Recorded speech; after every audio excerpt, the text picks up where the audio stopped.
Assalamu alaikum and a very good morning to you all. I hope you guys are doing fantastic and you're ready to start. You know, you made it through to the midweek and now we have another couple of days left and we just got to power through.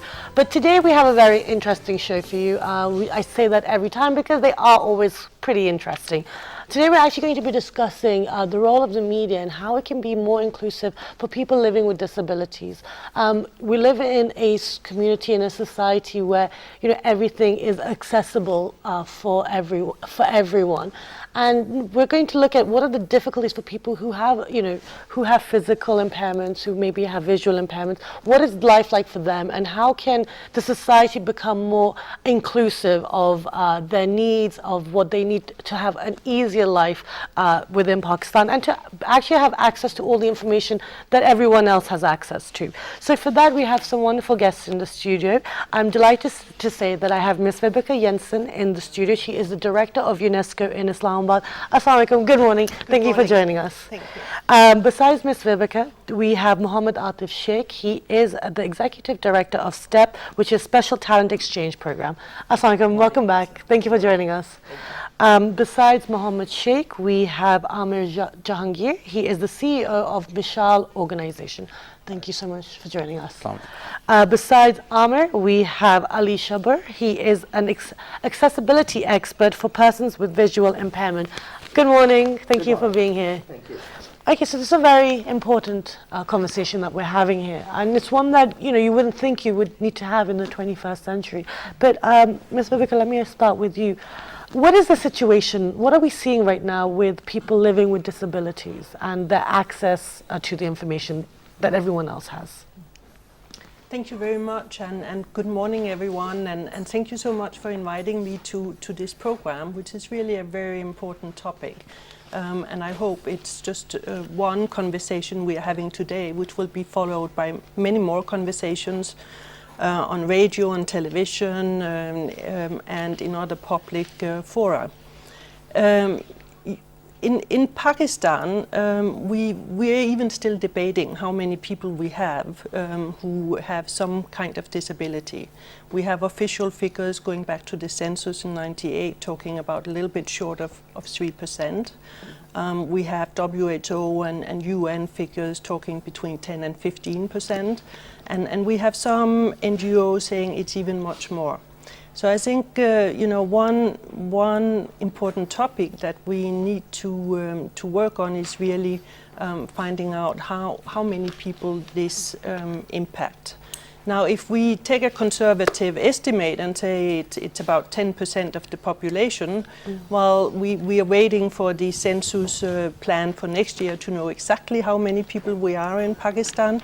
But we're talking about big numbers. So 10% of the currently estimated 180 million is between 18 and 20 million people who are affected by some kind of disability, whether it be visual impairment, hearing problems, or some physical disability that makes it difficult for them to enter buildings and move around as easily as some of the rest of us. Okay. So it's a big problem in Pakistan, and I think that the whole issue about information, getting information to people is very fundamental. But it starts with education, of course. Okay, and we will come on to the education sector in a second, but I want to bring Atif into the conversation.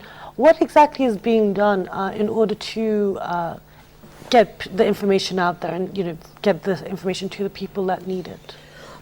Actually, as Vibeke mentioned, that people with disabilities in Pakistan face multitude of barriers. Like information access is one of them. We count persons with disabilities on the count of their physical impairments, but actually all over the world now this is obsolete. This medical approach is obsolete. Now people with disabilities are counted on the number of barriers they face. Like government of Pakistan has ratified UN Convention on the Rights of Persons with Disabilities, which sees disability from the rights perspective. That now we have to see that what kind of barriers they face. If a person faces a barrier of physical environment, that means the environment is disabled. If a person with hearing impairment faces a linguistic barrier, we don't have sign language at all in Pakistan so far as a national language. So the person is not disabled. Actually, it's a linguistic minority, it's a linguistic barrier. So, if we look at the accessibility perspective of information and communication, we have to make all TV transmissions, all information, published information, newspapers and everywhere, we have to see how we can make it inclusive for persons with disabilities. Okay. Recently, UNESCO Pakistan office and STEPS together we have conducted a study on making information and knowledge platforms accessible for persons with disabilities. We have conducted the study on which is you have the copy access to information and knowledge platform for the person with disabilities. In this study, we have assessed all possible mediums how we can make information platforms accessible. For example, if we have a simple sign language sticker on the TV program, then this discussion which we are having today can be accessed by all persons with hearing impairment who are the citizens of Pakistan. They can access it very easily. Or even very interesting fact that if we have a sign language interpretation on the corner, even people outside the country, it's a global language. Yeah. That's wonderful, and we will talk about the benefits of this. But what is this actually entail? What does the study show? And it shows the practical steps to conduct or to make your information fully accessible for all kinds of persons with disability. Okay. Whether they are visually impaired, whether they are hearing impaired, or whether they are some kind of intellectual disability. Okay, and there's also like a policy framework in here and how to achieve this. Yes, it is a kind of a guideline for the policy makers, like they can get. Okay, let me ask Vibeke this then. How did you actually bring this together? Like the research that this is, the study that you conducted. How did you do it? UNESCO is really advocating very strongly for inclusive societies with space for everyone. We talk about education for all, and we really mean education for all. We talk about information for all, and we really mean information for all, not just for the mainstream population. So this is an issue which is very, very dear to our heart. It's a little advocacy toolkit in a way, explaining what can be done to make information and television and radio and the printed newspapers much more accessible to people with some kind of disabilities. No, I absolutely understand that. But what I meant is that how was this information gathered in order that it is applicable to the country of Pakistan?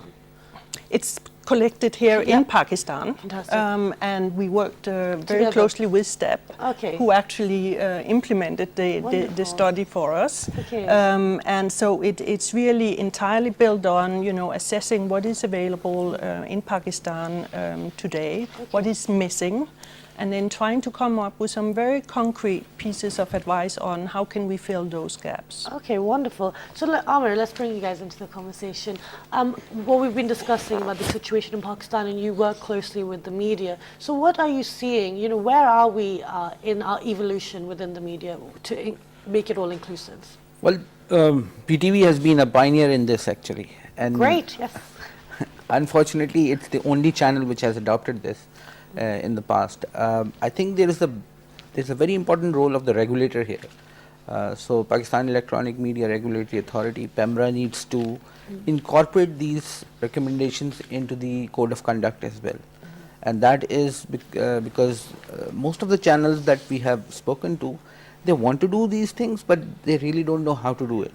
And then there is no obligation as well.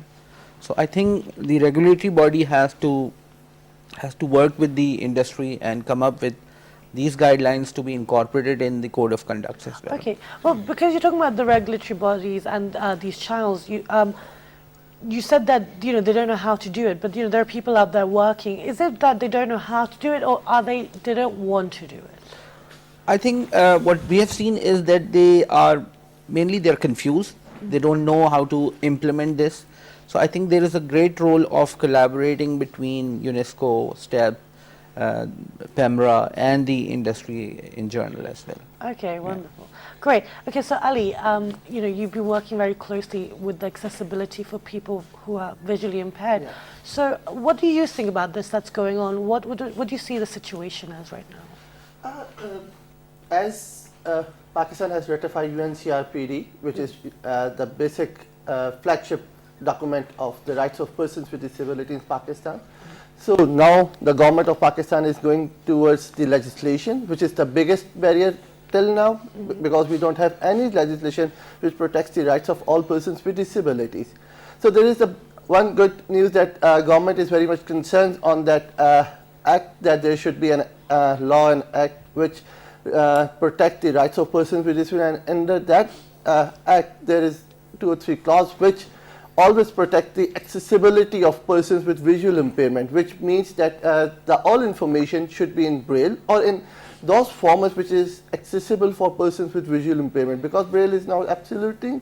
It's an all pattern. Now the things are moving towards technology like JAWS, which is job access with speech, and different software which is available in the market, but they are so much expensive that a normal or a mediocre family of a person with visual impairment cannot afford it, because if we talk about only JAWS, it costs $1,000, which means 100,000 rupees. That's a lot of money. Yeah, it's a lot of money. So these things should be subsidized. And yes, there are many illegal ways, like cracked versions are available, which many of persons with visual impairment are using right now, but they are not fully accessible and fully enabled to perform all the tasks and at an appropriate manner. Okay, and so, seeing this, that, it is an expensive method and not everyone, it's not, not everyone can afford it. What is the negative aspect of that for people who are visually impaired? What are they missing out on? What is the feeling that you're getting out there right now? There are many things which we have, you can say, not getting the proper accurate information because of these gaps. Like, if there is any disaster situation in our area, the trigger is taking under the channels belt that in that particular area flood is coming, earthquake is going on. But how a person with visual impairment can assess that there is some high alert area and we have to evacuate? So we need such things and Absolutely. such orientations on that and voice enabled, so that they can hear it and understand the accurate situation. In the same way, there are many high alerts, or you can say breaking news, which are coming under the belt, which is not accessible for persons with visual impairment. Newspapers and magazines, if we talk about, nobody can read the newspaper except the few triggers which are available on the website, and even the websites of any newspaper is not accessible. Okay, so this is really important, because actually it's not the person who is living with a disability. It's, like you said, it's the environment. You're actually putting people at danger and they don't have access to the information. Ms. Webeke, you mentioned about the education system. And obviously if you start from the beginning and then you can raise awareness. So what are you guys actually doing with the education system right now, working with them? We know that there is just a fraction of children with disabilities who are actually accessing primary school and secondary school and getting into technical vocational education. Of course, we also know that we still have many children out of school, more than 6 million children who are not enrolling in primary school right now. UNESCO is working closely with the government, the provincial governments and local communities in finding ways of making sure that the most marginalized and those with no access to education, boys and girls, and also children with some kind of disabilities, which makes it difficult for them to move to the school, for instance, distance is too far, to find ways of making sure they get enrolled. I think Mr. Asif hinted at it. It's important to think about the school in a different way. We tend to see the school as a very fixed entity, governed by a lot of rules, which are not always all that relevant to a local community. And we need to turn it around. We need to think more about how we can provide education to all the children in that community, be they boys or girls and children with different kinds of disabilities. And what is it that they will need in order to access education, but also to access learning? Because of course, the first thing is to get into the school, and for children with some disabilities, there are already some physical barriers. Okay. But I think we also have to talk about the stigma. and the whole environment surrounding children This is what I was going and to move on to next. Yes, right? we're on the same wavelength. Because that's where it really begins. And I think that also to come back about the discussion you had about the cost, and it costs money to produce materials and so on and so forth. Yes, we have it on the back. But you can turn it around and also look at what it costs to the society not to provide education and not to make sure that, let's say, the 20 million with disabilities in Pakistan can't access the labor market, that they don't acquire skills to actually be able to also help their own economic development, their own livelihoods, but also the contribution to the local community. And I think we have to start looking much more at that we are losing out important contributions to the overall social and economic development of society by not making sure that people and children with disabilities are included. Actually, yeah, exactly. When you change the percentage into figures, you actually realize 20 million, and that's, we don't even know if that's That's accurate. a big country in itself. Exactly, it's a whole Yeah. country in itself. Yeah. Yes. Yeah, That's let me something. just add what Please. Babike was saying, that actually we don't have exact estimates or numbers of persons with disabilities or children with disabilities particularly, unfortunately. According to 1998 census of Government of Pakistan, there are 2.49% of the whole population. Yeah, that's very old. Person with disabilities, not the children. We don't have the data of children. 2.49% of the whole population, which is underestimated. According to United Nations survey in 2000, they are 10% of the whole population. According to the World Report on Disability in 2012, they are 15% of the whole population. So if we just assume, if we just take an average So we of, need to be real about it. if we just assume 10%, according to the recent report, 25.2 million children are out of school, and if you take a 10% of it, it's a huge number, and they're not attending school just because of these barriers. And there are 4 major barriers, which, like Babike has very clearly mentioned, but I will just repeat for the audience. Yes, that please. Number one, attitude. We have a over-sympathetic or negative attitude toward the children with disabilities. Most of the parents in rural areas, they don't want to send their children to school because they're saying that this is a dumb investment. Don't send them to school. It's dangerous. It will not be a return. So just leave them behind. If the attitude is positive somehow, they face environmental barriers. For example, they come out of their houses and they have to go to school. There's no transportation accessible. No infrastructure of the school is accessible. And the third point comes here, the information which we are talking about today, communication barrier. Yes. Teachers are not trained for children with hearing impairment. Teachers are not trained for the children with visual impairment. We have 115 special education centers focusing on particular disabilities all over the countries, which is too limited. Okay.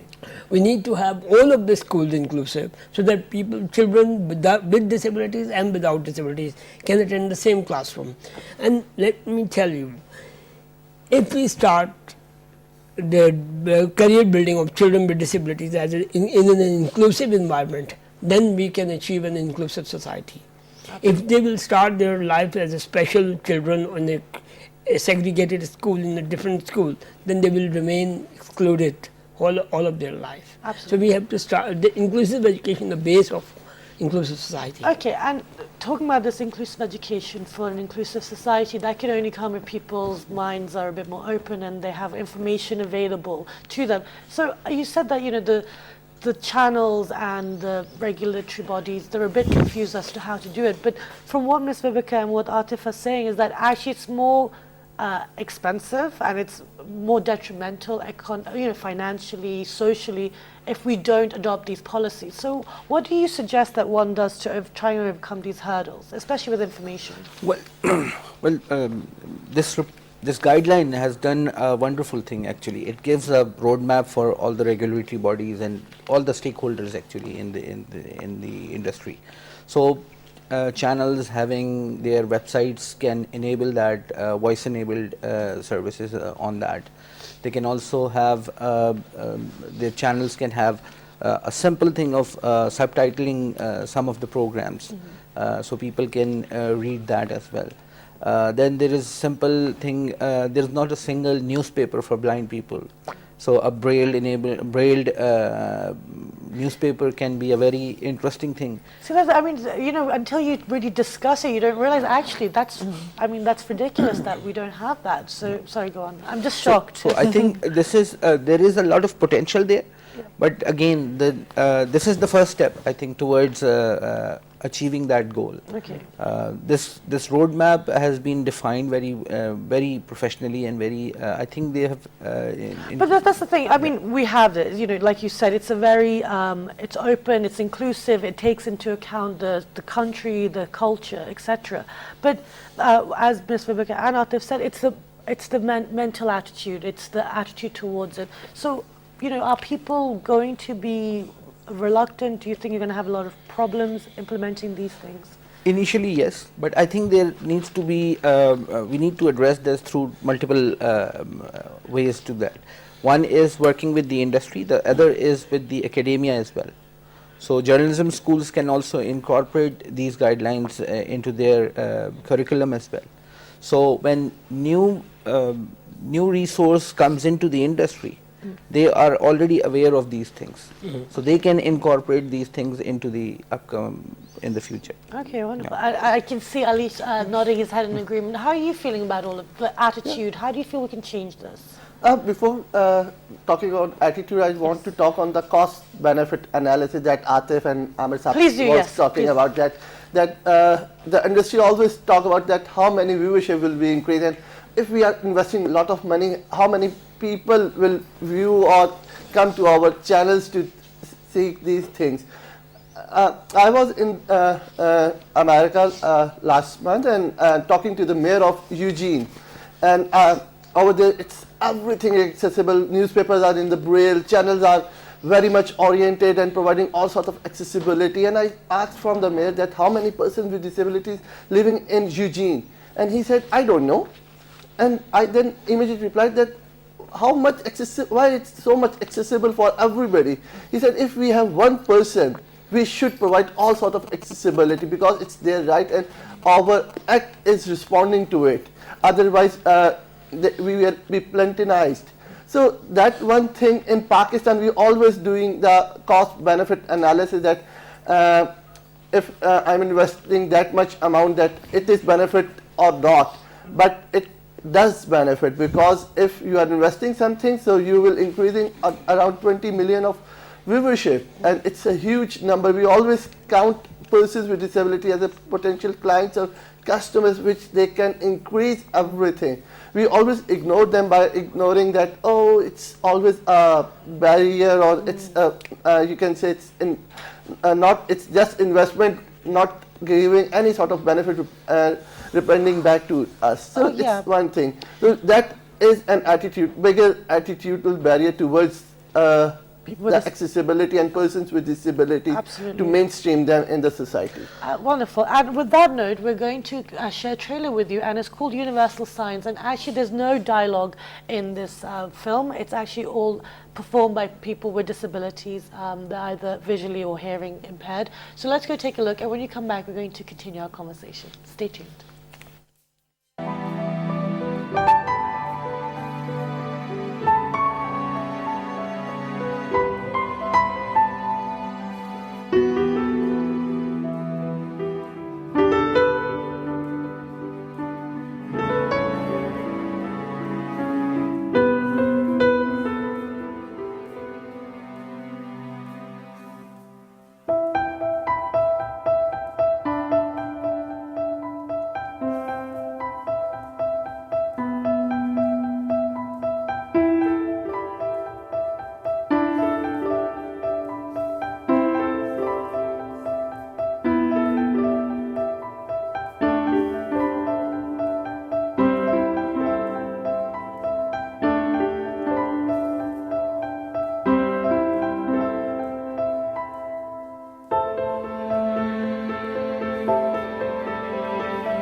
So that was Universal Signs, and it's a beautiful film. So do take a look, and it's something very different and unique out there. But it shouldn't be different and unique because we should be used to things like this. We should be used to all sorts of films. But yes, I wanted to pick up on Ali's point about this cost-effective analysis that we do, that, is it beneficial? And like Ali's saying, in Eugene, even if one person has it, money shouldn't really be a factor in it if it's making someone's life easier. Now, talking about these attitudes, how have you felt, Ms. Vibeke, since you've started until now, until you got this published and you're here to promote it and spread its awareness? What are the attitude changes, if any? Well, just to come back to the issue about the cost benefit, I think, and it sort of relates to the attitudes, we have to look at things in a longer term perspective. Right. It's a journey that we are embarking on, and these things will not change immediately from one day to the other.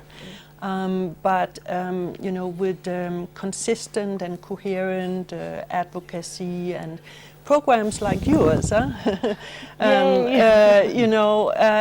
hopefully more and more people will get interested and also get to understand that it is really in the interest of everyone to have to promote this more inclusive education system and society as a whole.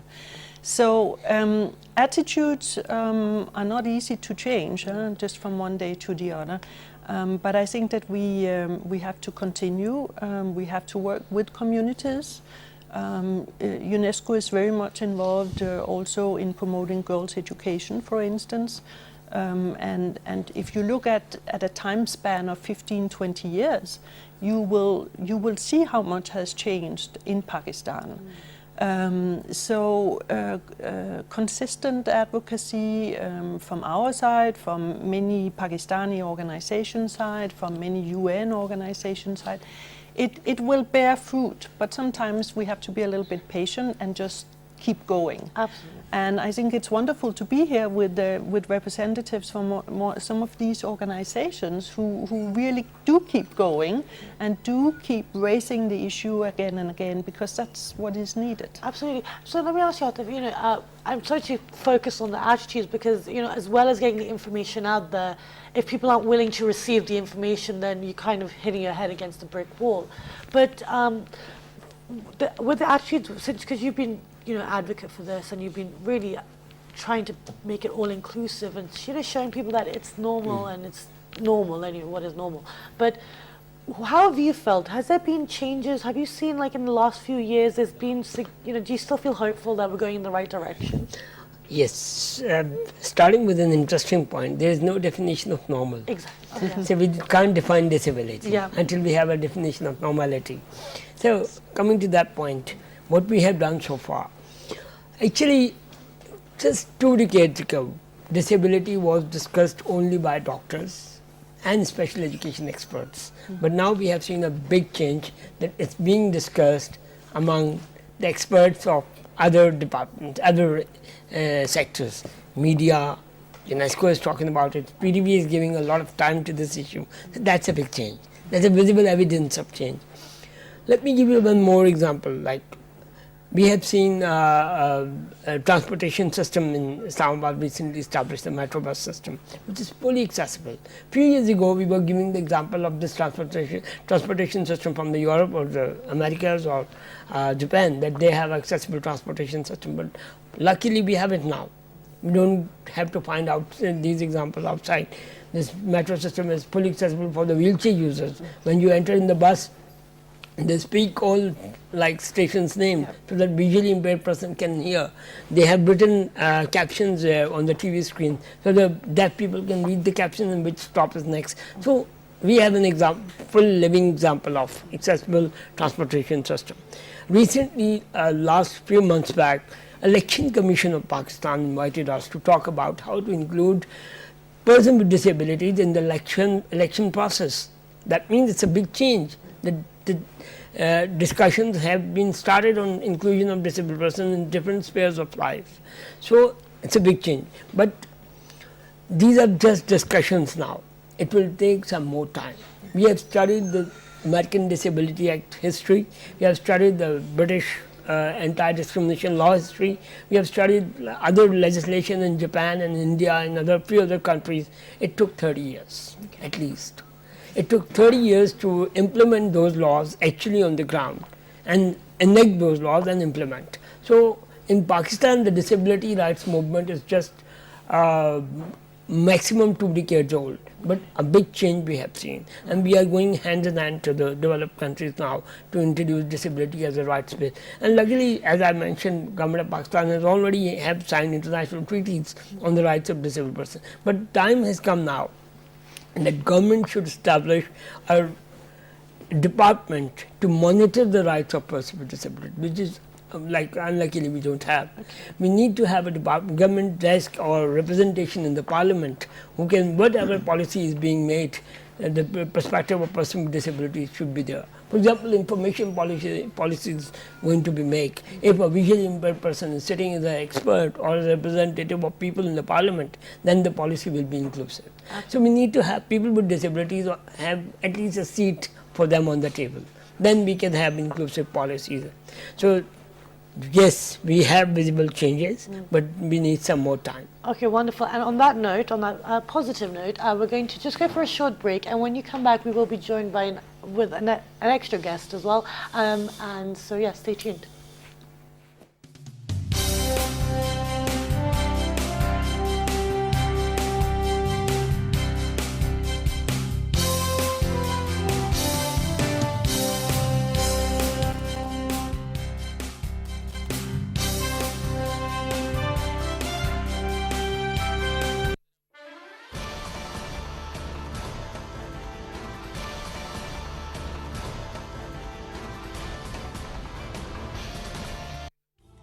In our lives, we are known by what we do.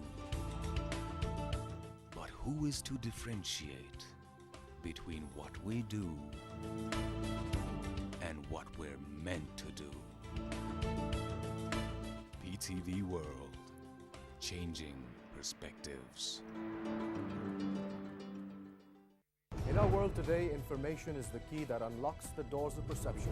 What you know or don't know makes all the difference in shaping the decisions you make.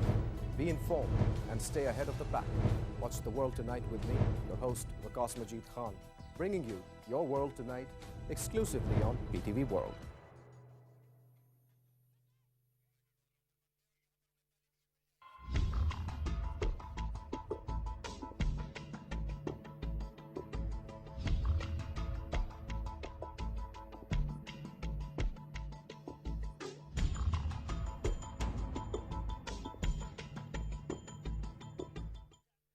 Saying lines and shooting scenes makes a film, but sadly, they can also shoot through your motivation. Don't let the moving images of today hamper your spirit. Think positive, stay resolved, and today can still be yours. PTV World, move with resolve.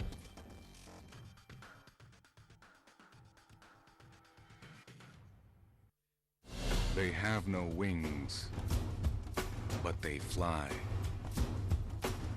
They have no fangs, but they bite. They have no eyes, but they witness. Rumors, the war on minds. PTV World, shunning rumors.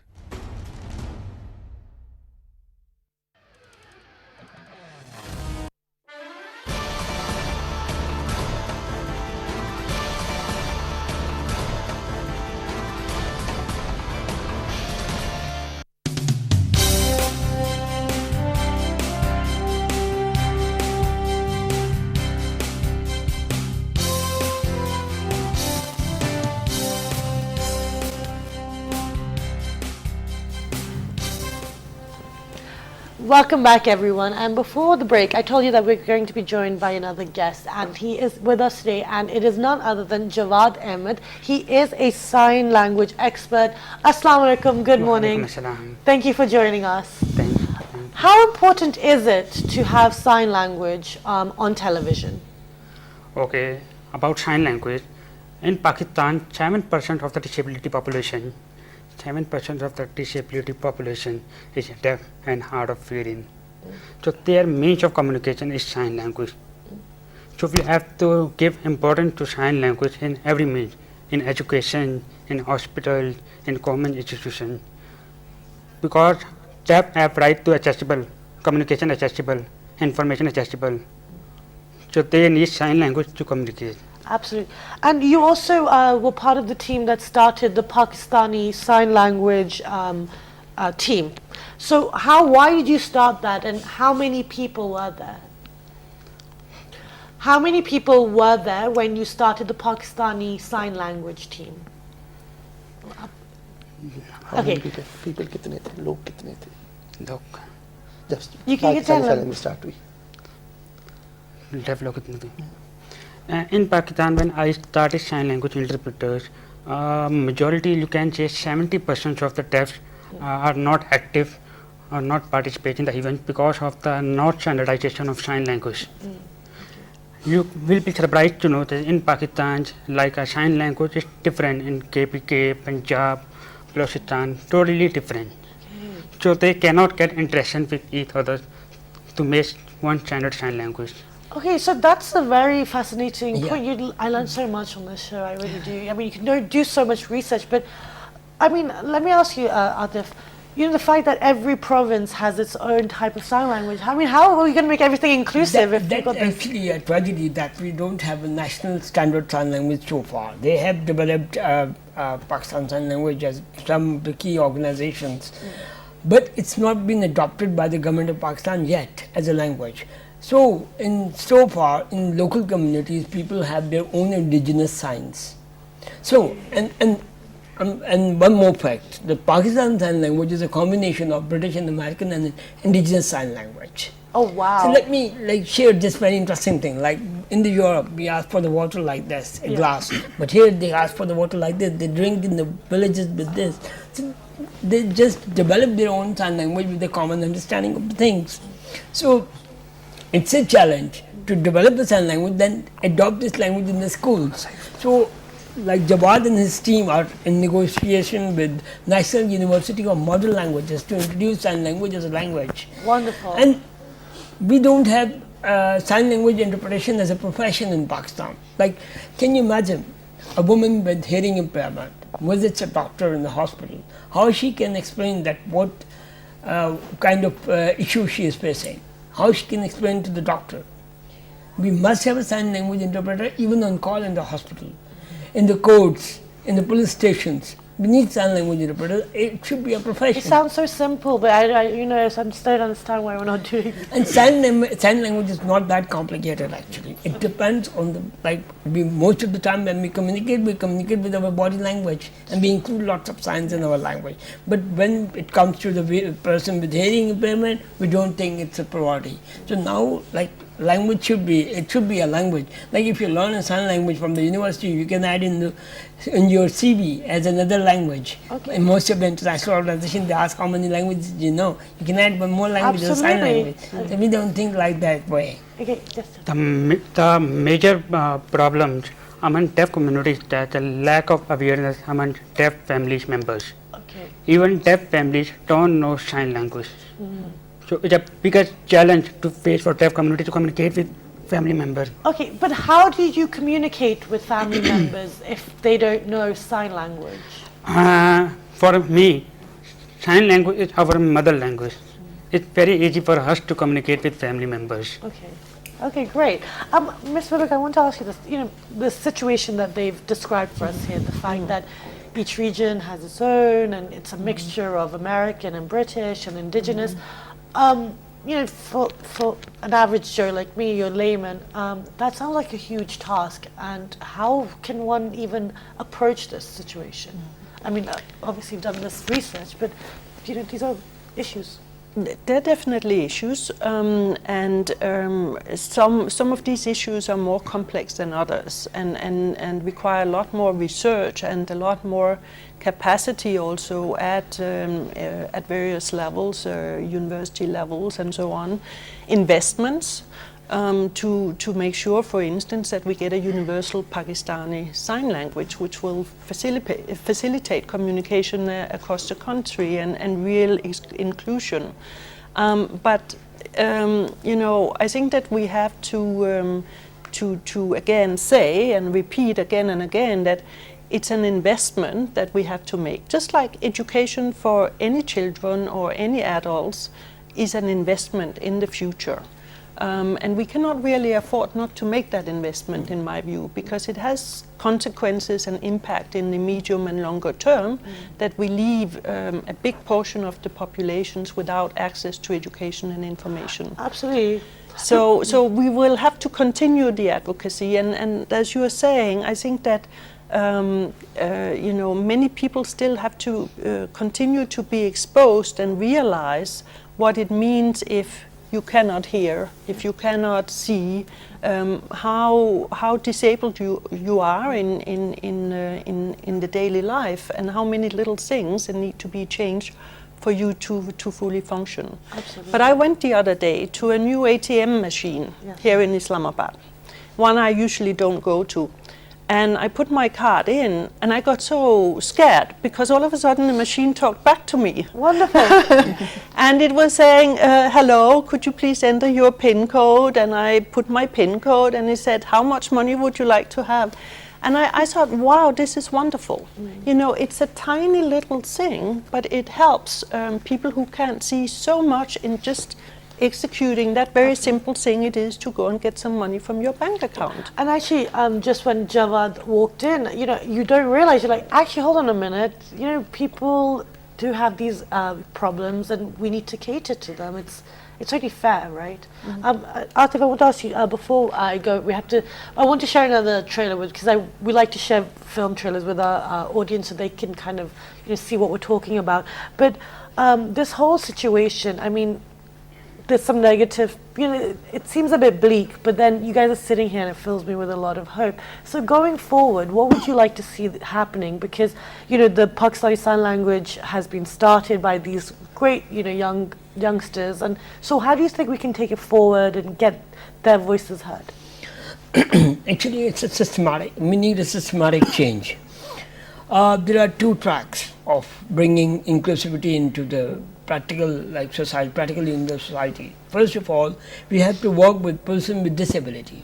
We have a mindset that person with disabilities think that we need charity, we need help, we need support of the family. Sympathy. So we have to change that. We have to introduce, which we are doing for last 12 years, introducing leadership skills, developing their leadership skills that make a change in your own environment according to your needs, and make a change in other people's life, so that accept your disability and live with it, learn to live with it. So first we have to work with person with disabilities. Then on the other side, which is a major work, we have to work with people without disability, to accept disability as a diversity, to include them in whatever they are producing, whether it's a mobile company, they have to think about disabled clients, whether it's a bank you mentioned. And let me tell you, all of the ATM machines have a voice-enabled system, but they have disabled it. Oh, wow. Just for nothing. If they enable it, that all person with visual impairment, Ali is witness here, Ali has a lot of meeting with the State Bank of Pakistan to turn on this voice system. So it's available all over the world, but we have just for nothing. They have been it's awareness. Yeah. Okay. So we have to work with people without disability. We have to work on the environment. We cannot fix the human being. Human being is the creature of God. We can't fix it. We can't change it. But this society is a creature of creativity of man. We can change it. We can fix it anytime. We can fix this table according to the need. We can fix this chair or couch according to the need. Okay, and that's absolutely wonderful that you said that, because it fits in perfectly with the trailer we're going to show. It's called The Hammer, and it's actually a boxer who was living with disabilities, and he managed to make a success of his life. So let's go take a look, and when you come back, we're going to wrap up our show. Intelligent grandson was profoundly deaf.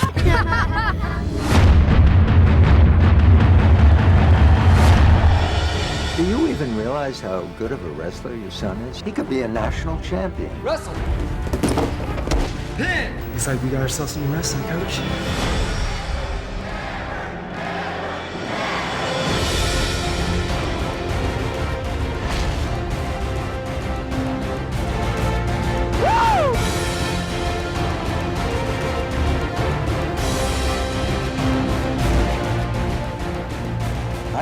you your whole life. You don't need to be treated different. But I am different.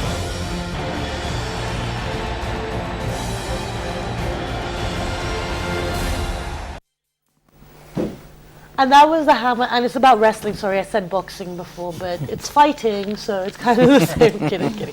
Okay, and Jawad has seen this film, and you've seen this film? Yes. And how did you find it? Fantastic. Yeah. Did you find it inspirational? That's a very good thing. In this movie, it explains about a child want to try to speech therapy, speech therapy, and his grandfather encouraged him to try to speak. As he grew, then he started sign language. It totally clear that the means of communication for deaf community is sign language. We cannot force him to speak. Yes. It's a natural.